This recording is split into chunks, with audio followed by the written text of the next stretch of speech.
The following is a special presentation of Tony Curry Radio.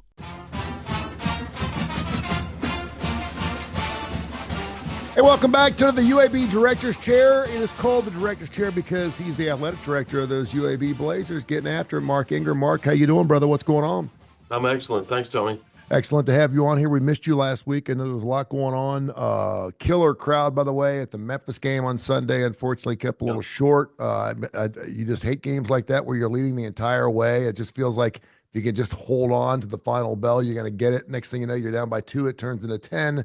And it's just the way it is. But great effort, great fight. It does no good. The thing is, I was trying to tell people that win out of obviously means a lot. It would have been great for the program. It's not going to do anything for post tournament stuff. UAB is going to have to win their conference in order to get in. And so hopefully someone will trip Memphis up along the way, or they'll have another shot at them. So from that standpoint, while it's still a very important game, everything's still in front of the UAB Blazers. Yeah, 100%. I mean, Yaxel Lindeborg got in some foul trouble, and his presence, or I guess the lack of his presence, was a big factor there near the end in the second half. It was a fantastic crowd. I'm so thankful to our people for being there and having so many fans there. That's what Bartow Arena is supposed to be, you know. And look, I appreciate the Memphis fans. I know that as competitors, we sometimes think we shouldn't do that, but I'm grateful to the Memphis people that came to support their team. It helps make the atmosphere what it was, and so I was thrilled with it. It was the largest crowd we've had since we played Auburn in Bartow in December of 2016. That's how long ago it has been since we had a crowd like that. So again, great to see. I want to see more of that, and just want to encourage, Birmingham and our fans to keep showing up because it totally matters. Yep, totally. It sure does. It sure does. And we'll see what happens. Tournament, when does it start? The tournament starts? Yeah, the tournament starts next week. So our women's tournament starts this weekend. Technically Saturday, there's a play-in game of the 13-14 seed, but then the rest of the bracket really starts on Sunday. Looks like we'll be the 8 seed playing Rice on Sunday at noon Central. So I'll be in Fort Worth with those ladies and hoping to get a couple of wins, and who knows what happens. It's a tournament. And then if we can win, we play tonight against Florida Atlantic at home at 6 p.m. If we can get this victory, we become the 3 seed, which is great. Yeah. And by doing that, we don't play until Friday. So you get basically a double bye and don't play until Friday. And we had that last year. We were the 4 seed. The 3 would be better, because if Memphis is the 1, then we would be on the other side of the bracket. And if we could, handle our business, play Memphis again in the championship, assuming that they also, don't stump their toe to get there. Yeah, we'll see what happens. The mighty can fall. We saw the Auburn Tigers get beat this week, and I mean, you just never know. I mean, you never know. On a given night, someone can go down, and hopefully it'll be the Memphis Tigers. But they do travel well, and I give kudos to their fan base. They do a wonderful 100%. job. UABsports.com is the website for tickets, any information going on with the UAB sports and athletics down there on the south side. I bring this up every single week, and I only bring it up because I actually have questions about it. So I'm assuming our listening audience does. The NCAA $2.8 billion antitrust suit is going to be put to bed, I guess, around April 6th or 7th, something like that. I was looking at some of the numbers, and they're I think there was like 390,000 student athletes that possibly can be part of this. As of right now, there's about 103 or 104,000, and you can either buy in or buy out. I'm not sure what it means if you buy out. I guess you can specifically opt in or opt out. Opt out, yeah, opt in or opt out. You can specifically sue the NCAA, I guess, if you don't want to be part of this thing. And just to do the numbers, $2.8 billion comes out to about $19,000 a case, if you will. Yeah. What's the biggest thing that you're looking for? And I want to get into the ACC and stuff as well. I think the thing that really surprises me, and of course, a lot of things are now coming out. We can find these things. They had a whole list of from the state of California, all the student athletes and what exactly they made in the NIL and everything else. They're trying to make these contracts for these students And I'd love for you to talk a little bit about it. I mean, they're signing people up so they can actually represent their tattoos, their dance styles. I mean, it's amazing. I know you get that smile. Yet they're trying to not make it a contract because you can't pay players. There has to be under this NIL moniker. So, in other words, they can't be considered employees because that would be illegal because they're students. Yeah, But everyone says that everyone is looking at these contracts, they look like employment contracts, and so you're yeah. walking a very fine line. Can you kind of describe what we're talking about here? But it looks like an employment contract because it's an endorsement contract. And it's a if look, I've never seen Patrick Mahomes' contract with State Farm for them to use his name, image, and likeness to be their celebrity endorser of their products. But I'm sure that if he got in some off the field scandalous trouble, there's a bit of a morals clause Mhm. in that contract where they don't owe him anything and they drop him from their ad campaign. Um, so that sort of thing is what will be in these new revenue share contracts. So it's essentially the athletic department saying we are permitted to use your as a player your name, image, and likeness. We're going to share our revenues with you in exchange for that. But if you quit going to class or you get in some sort of off the field, public trouble, arrest, that kind of thing, we have the right to stop paying you just like anybody else. So there's some risk there for a small group, but a group of student athletes who kind of thinks they're just going to show up and kind of hang out and go through the motions and not go to school and just get paid. That's not what this is. And so, or if let's say if they get in the transfer portal or indicate that they're getting in the transfer portal, like you see a lot of kids, if you just use the fall sports like volleyball, football, and the two soccers, their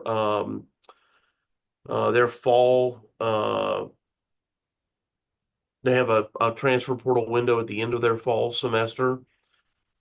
Sometimes kids will make a comment on social media. They'll make a post saying that they intend to enter Mhm. the transfer portal. Well, I mean, they can do that, but as far as I'm concerned, that's the same as getting in it. So that means we would effectively turn off your revenue share compensation, our contract would become null and void. It's you ending the contract, and we would put that in the contract. So Yeah. nobody's gonna. This isn't a lack of transparency. It's actually over transparency, and they'll know it. So they'll know it before they sign it, and they'll know when they get paid and how much they get paid each month. That whole thing. It's got a little of a Jerry Maguire feel to it, but can you talk about what the agent situation looks like? It used to be no agents. I can remember Antonio Langholm, signing the napkin after Right. the '92 championship game, and it was some guy Right. just, it wasn't an agent, it was just a friend, but he wanted to be an agent. He was a good friend of Antonio's. Are they coming out of the woodwork? Are there agents everywhere, like people's brothers, sisters, Yeah. uncles, family 100%. members? Yeah, I Yeah, mean, they're totally taking advantage of these kids. Most of them, not all, but most of them are, they're charging them like 20%, or they'll charge them their future professional, rights, and they'll charge them a different amount for when they turn pro, and or they say, I'll represent you now for nothing, but you have to sign with me at the next level. There's not any regulation around it. There's regulation around true sports agents, and they can only charge 4% of income to these kids and these young people. Um, and but in this new NIL space, they can charge anything they want. because I would think that I would think that, and I was looking at the California list of athletes. It's kind of funny because there's one gal that made like $318,000 with a volleyball team, and it goes all the way down to some dude who made like $39 from some barbecue joint. It was, Yeah, it was from like Ollie's right, barbecue joint, paid him $39, I right, guess, bought him dinner or something like that. right. Um, and I'm thinking to myself, if I have a business or I have a friend of mine that's got a business that really likes a player and says, listen, I'm sitting on 25 grand, and if that means getting this player to come play for the UAB Blazers or anyone else, I'll give you that. And then listen, if you want to take a part of that, you probably can. Next thing you know, you're an agent. Yeah, I Yeah. mean, you're like, hey, listen, I got a friend of mine who owns this barbecue joint. He wants to give you $20,000. I'll go close the deal if you give me five of it. I mean, I can Yeah. see some of these backdoor deals going Yep. on that's probably, and these kids' heads are probably spinning, and they're probably thinking, listen, I might as well pay the 20% because 20% of zero is zero. At least I'm making something. But I mean, just pump the brakes a little bit because things are changing so quick, right?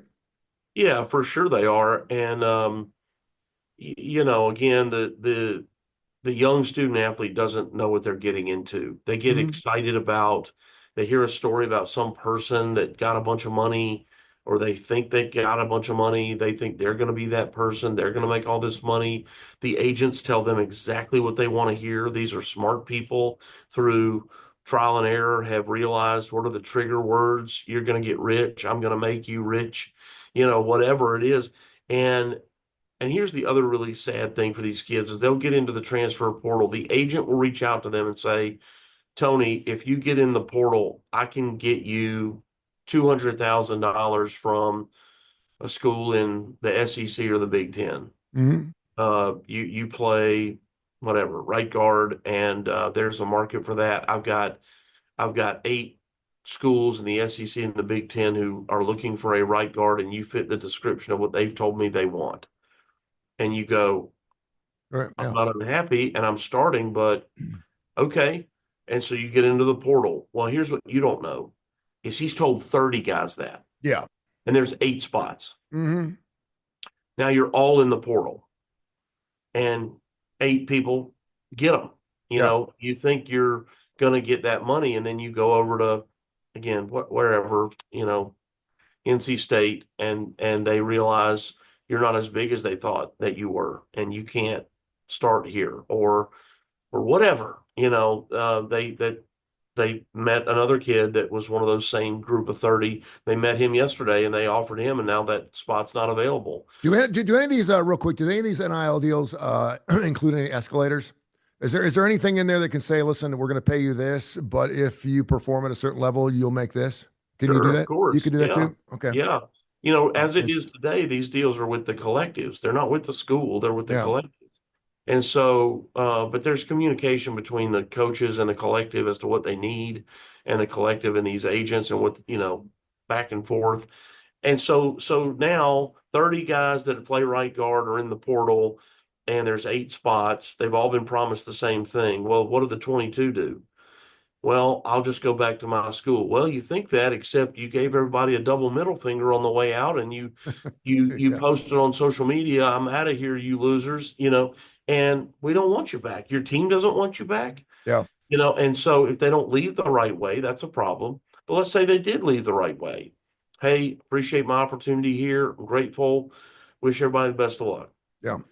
Well, we would let you come back. Oh, but wait, Tony, we just signed another kid from Western Kentucky. He got in Hmm. the transfer portal, and we grabbed him. So we don't have your spot anymore. Yeah, Now you don't have a home. yeah. So where do you end up? You're kind of stuck there. UAB director's chair. He's the athletic director for the UAB Blazers. Go to, of course, UAB Blazers. Check out their website. They do wonderful work there, and of course, all their athletics are on there. UABsports.com. What exactly is this ACC settlement between FSU and Clemson? I saw this over the last day and a half.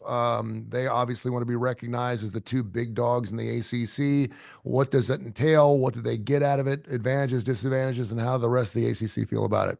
Yeah, well, I haven't talked to anybody in the ACC, and Jim Phillips, their commissioner, is a close friend. He's done a marvelous job keeping that thing together, and really deserves to be commended and get a lot of credit. Jim has worked with Clemson and Florida State. I don't want to speak for him, but uh, you hit the nail on the head. They feel like they deserve a larger share. Interesting timing given Florida State's lack of football success. And really, if you look over the last 25 years, they haven't been great. No. They won a national championship with Jameis Winston and Jimbo Fisher, but they went up and they've kind of come right back down. So if you look at a 25-year history, it's not excellent. It's not like the Bobby Bowden years, where he went 15 or 20 really strong years Hmm. until his retirement. So, interesting there. Now they're good at some other things. They're good at volleyball and soccer, and they've improved in men's basketball, though they're looking for a new coach now. Their coach retired. So what it means is they have the option to make more money based on success, and they also have the option, all of the members, there's a de-escalator as they get closer to the end of their rights agreement that makes it easier for them to leave down the road, but not today. And so who knows if anybody will even want them? You think, well, of course the SEC would take those two. Well, maybe, Yeah. but Yeah. they got enough mouths to feed now. Do they need two more schools? And will those two schools add the sort of value? Look, those two schools are good in terms of success and fan bases, but um, Clemson, South Carolina as a community doesn't bring a lot of television sets, right? It's a Mhm. small Yeah. population. Tallahassee's not huge, and certainly bigger than Clemson, but it's not Miami, Florida. So I don't know. I don't know if they're as marketable as people assume that they are. It's interesting because a lot of the people that are writing about this particular settlement are saying that it does kind of set the table now, and because obviously they've been over there huffing and puffing, saying, "Listen, we need to do something here because we're worthy of more than what we're getting as far as in our share goes." But it also kind of gives you a blueprint of how to tear apart a conference. I mean, Yeah, because not everyone can be happy about this, particularly the next team that goes 12-0 next season. no, and I think any situation where the teams don't all get the same revenue distribution from the league, it's a problem. And look, we're living it right now in the American. It is a problem. The six of us out of Conference USA, there's a weird tension around any conversations about all this revenue share stuff. It's just, hey man, we don't make as much as you. You're voting yes for this, but you've got money we don't have directly from the conference. And so it creates an unnecessary tension when not everybody gets the same number, but we're all trying to contribute the same. And everybody has their value. People love to point to Vanderbilt in the SEC and say, oh, look, they don't provide the value that, say, I don't know, a Tennessee or a Georgia does. Well, but they're in Nashville. Yeah, So, they have different value. They haven't been as historically competitive. They're having a great year this year. They've been really good at Olympic sports, tennis and golf, but not and pretty good at women's soccer, but they haven't been great at football and basketball. Well, this year they're having a really good year in both, and they're the team that really could dominate if they do what they're finally doing, build some new facilities. But the point is, you could see people saying they shouldn't get the same share, but they provide a different value, which is a city of Nashville. sure. Places that, in my opinion, have greater concern and need to worry is like Mississippi State. If they're not if they're not performing at a high level, Starkville's just a small town, and there's not any other big towns around them. And so it's places like that that really have to me, a greater need for worry. Yeah. UABsports.com is the website. He's the UAB athletic director, Mark Ingram. You can see him at almost every single event. Every time I get a UAB sports event, probably later on tonight, down the game down there at Bartow I'll Arena. be What time there is that 6 o'clock tonight? 6 p.m. 6 o'clock. I'll probably be down there. Want to talk a little music with you. And I know that you and I have an infinity of love for this gal because she has sang and performed the greatest Christmas song of all time. We know what that Dolly song is, Parton, correct? Exactly. Dolly Dolly Parton Parton, just lost her husband Carl. of over 60, and everyone knew him, Carl, of over 60 years this past weekend. And it's amazing because they met at a wishy-washy. It was some type of laundromat or something like that. And 2 years later, they're married. And obviously, she came from this huge family where they didn't have running water. And I'm not sure how he wounded her or swooned her. But he really took the back seat. I mean, no one. She kept her private life really private, and he did Yeah. too. And to be in that industry and keep a marriage alive. Now we say 60 years, and we think, wow, how'd you do it? 50 of those years may have been lousy. We don't know, but I'm assuming with Dolly Parton, they're probably doing it right. You're probably, but the thing is when you are a famous person and you've got somebody, as your wingman or your mate or your significant other, it takes a special person to do that. I'm not saying that you're in the same boat because you're not Dolly Parton, but you are a person that is recognizable. People know you from television. You're handshaking throughout the entire ball game. People always come back, tapping you in the back, shaking your hand. And I can imagine as your mate, as your wife, it's probably kind of difficult to go out and have a nice meal and not be interrupted once in a while. So I just kind of wanted you to share what it's like as a family man to be out and be a face of an institution, and to know that you have a wife that certainly is understanding of that.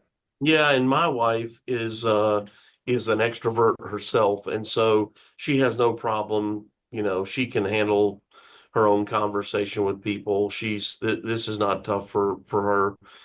As I understand it, Dolly's husband, Carl, was an introvert, and that Mhm. he was totally okay with her being who she was and him being who he was, and that worked for them, and she, is super recognizable and has been for probably nearly their entire life Mhm. together. And Yeah. so, yeah, I don't, look, I don't get the sort of attention that Dolly Parton would get if she walked into a Cracker Barrel. Yeah. But if I go to a restaurant, and somebody says hello, it's not unusual for me to see somebody that I, wave at, or hey, how you doing?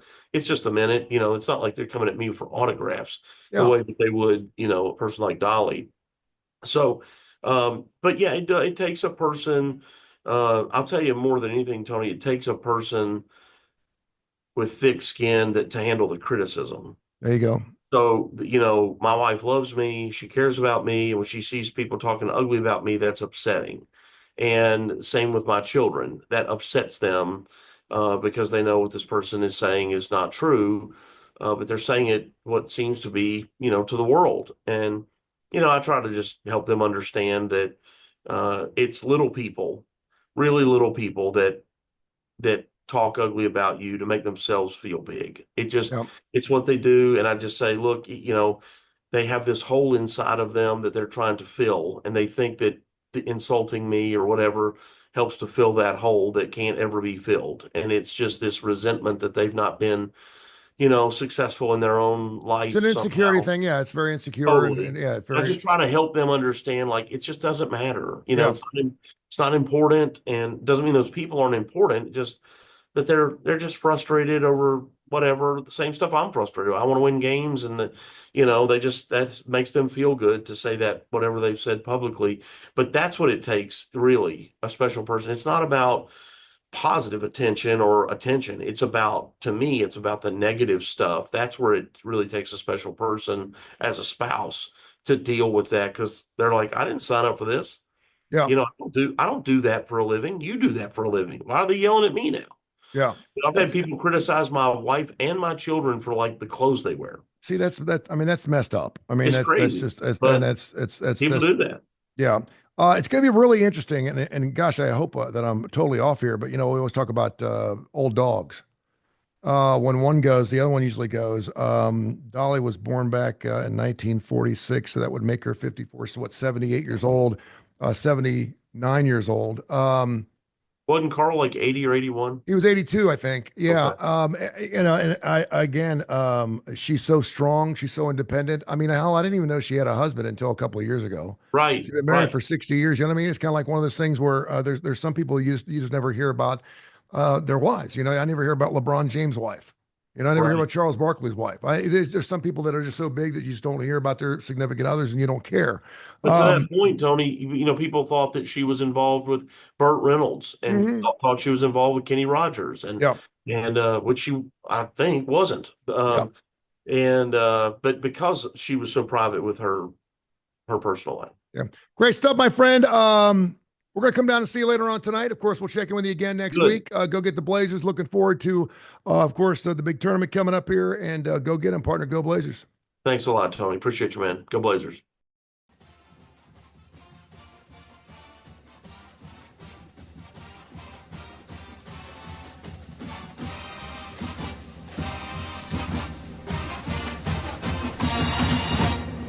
This has been a special presentation of Tony Curry Radio.